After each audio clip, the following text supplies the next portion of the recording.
नमस्कार दोस्तों, स्वागत है आपका मेरे YouTube channel beyond the motivation. भगवान राम क्या मांसाहारी थे? क्या मांस का सेवन करते थे? ये विचार हर किसी के मन में आता है। अगर मांसाहारी नहीं थे तो माता सीता ने हिरण मारकर लाने के लिए क्यों कहा था? भगवान राम तो क्षत्रिय थे, क्षत्रिय तो मांस का सेवन ही करते हैं, तब तो वो मांसाहारी होंगे ही होंगे। दोस्तों, ऐसे बहुत सारे भ्रम जो हमारे समाज में फैले हुए हैं। माता सीता का भगवान श्री राम से बोलना कि हिरण मारकर ले आओ, ऐसे बहुत सारे भ्रम हैं जो हमारे समाज में फैले हुए हैं। और ऐसी बहुत सारी बातें हैं जिनसे ये इंडिकेट होता है कि भगवान राम मांसाहारी थे, भगवान राम क्षत्रिय थे और क्षत्रिय लोग मांस का सेवन करते थे, इसीलिए भगवान राम भी मांसाहारी थे। लेकिन आपको सत्य जानकर हैरानी होगी, अभी तक आपने मेरे चैनल को सब्सक्राइब नहीं किया है तो मेरे चैनल को सब्सक्राइब कर लें, बेल आइकन दबा लें, जिससे आपको मेरे वीडियो की नोटिफिकेशन प्राप्त होती रहे। तो दोस्तों, मैं आपको इस बात के पीछे की सच्चाई बताने की कोशिश करूंगा और आपको समझाने की कोशिश करूंगा और आप आसानी से समझ जाओगे इस बात को कि भगवान राम मांसाहारी थे कि नहीं थे। वैसे भोजन को लेकर वाल्मीकि रामायण में 3 जगह वर्णन किया गया है भगवान राम किस तरह का भोजन करते थे। और माता सीता ने जब हिरण लाने के लिए कहा तो क्या बोला। आप मेरे वीडियो में अंत तक बने रहिए मेरे साथ, मैं आपके सारे भ्रमों को आज दूर करने की कोशिश करूंगा।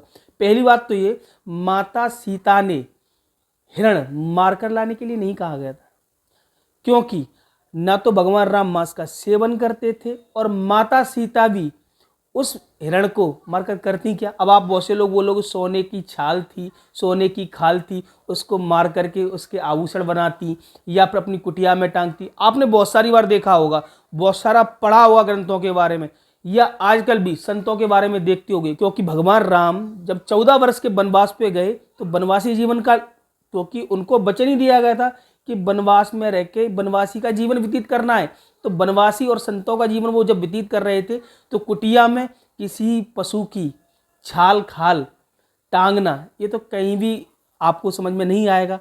अब मैं आपको बताता हूं कि माता सीता ने फिर हिरण क्यों मांगा। माता सीता ने हिरण इसलिए मांगा कि वनवास में वो अकेली थी, कुटिया में अकेली रहती थी, तो उनका मन बहलाने के लिए, मन ललचाने के लिए उन्होंने देखा जब हिरण को सोने की काया वाला, उन्होंने बोला भगवान राम से इस हिरण को पकड़ के लाइए, ना कि मार के लाइए, ना उनको पकाना था।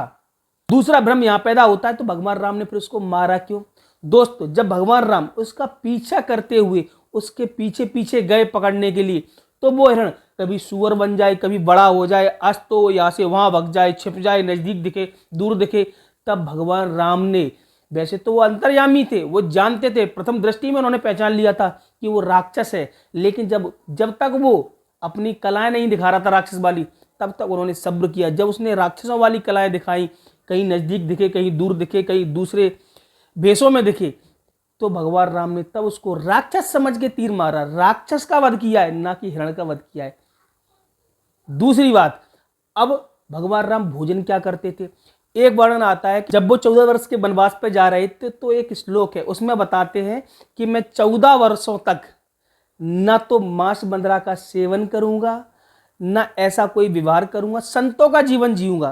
तो अब लोग बोलते हैं कि वो ऐसा क्यों बोल रहे हैं कि मांस मदिरा का सेवन नहीं करूंगा, इसका मतलब पहले करते होंगे। नहीं मित्रों, ऐसा बिल्कुल भी नहीं है, कदापि नहीं है। भगवान राम न पहले करते थे मांस मदिरा का सेवन, न उन्होंने वन में जाकर किया। अब ये श्लोक उन्होंने क्यों बोला, ऐसा इसलिए बोला कि पहले जब सेनाएं जाती थी युद्ध करने के लिए और वनों में होके जाती थी, मरुस्थल में होके जाती थी, वहां जब भोजन नहीं मिलता था, देखो विषम परिस्थिति में धर्म की परिभाषा परिवर्तित हो जाती है।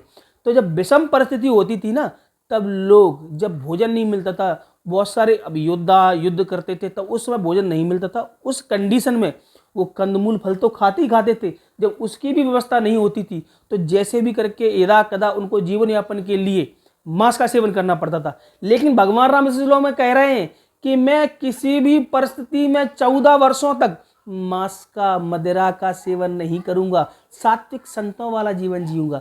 इस श्लोक का मतलब ये है, आप समझिए, पहले श्लोक को, अर्थ को समझिए। अब दूसरा भोजन का विषय आता है जब माता सीता अशोक वाटिका में होती हैं, रावण माता सीता का हरण करके ले जाता है, अशोक वाटिका में उनको रखता है, तब हनुमान जी उनकी सुध लेने के लिए जाते हैं। तो माता सीता पूछती हैं, हे हनुमान मुझे बताइए भगवान राम कैसे रहते हैं, क्या खाते हैं, क्या पीते हैं, उनकी दशा का वर्णन करिए। तब हनुमान जी वहाँ पे बताते हैं, उस श्लोक का भी वर्णन वाल्मीकि जी ने बड़े सुंदरता से किया है कि भगवान आपके वियोग में कैसे रहते हैं। तो बताते हैं हनुमान जी कि भगवान शाम के वक्त लाए हुए कंदमूल फलों को खाते हैं, वो मदिरा का सेवन नहीं करते हैं, वो मांस का सेवन नहीं करते हैं, मतलब वो मांस मदिरा का सेवन नहीं करते कदापि, और आपके वियोग में शाम के कंदमूल फल ही खाते हैं। इसका भी श्लोक वर्णित है। एक श्लोक और है, जब अयोध्या कांड का है, जब लक्ष्मण जी बोलते हैं भगवान राम से कि आपका भोजन तैयार है, तब बताते हैं कि आपके लिए कंद जो है, जो आपको शरीर को सुख देने वाला है, सात्विक भोजन है, वो तैयार हो गया है, और आप देवताओं का पूजन विधि करने में बड़े संपन्न हो, उनको पूजन करके और भोजन ग्रहण करिए। उसका भी श्लोक है, आप अगर सर्च करेंगे तो मिल जाएगा। बाकी 2 श्लोक आपको मैंने दिखा दिए, बता दिए। तो भगवान राम कदापि मांसाहारी नहीं थे, और कोई क्षत्रिय भी मांसाहारी नहीं। आजकल तो लोग बोल देते हैं ठाकुरों के 2 ही ठिकाने, ठेका और थाने। भैया ना क्षत्रिय तब मदिरा पान करते थे, ना आज करना चाहिए, ना तब मांस मदिरा का सेवन करते थे, ना आज करते हैं जो असली क्षत्रिय हैं, और करना भी नहीं चाहिए, गलती से कर रहे हैं। क्योंकि सात्विक जीवन ही संसार का सुख और शांति का रास्ता दिखलाएगा और भजन मार्ग पर ले जाएगा। दोस्तों आपको मेरा वीडियो कैसा लगा मुझे कमेंट करके बताएं। मेरे वीडियो को लाइक करना ना भूलें, और दोस्तों को शेयर करें ये जानकारी, और मेरे चैनल को सब्सक्राइब कर लें। मिलते हैं किसी नए वीडियो नई जानकारी के साथ, तब तक के लिए धन्यवाद।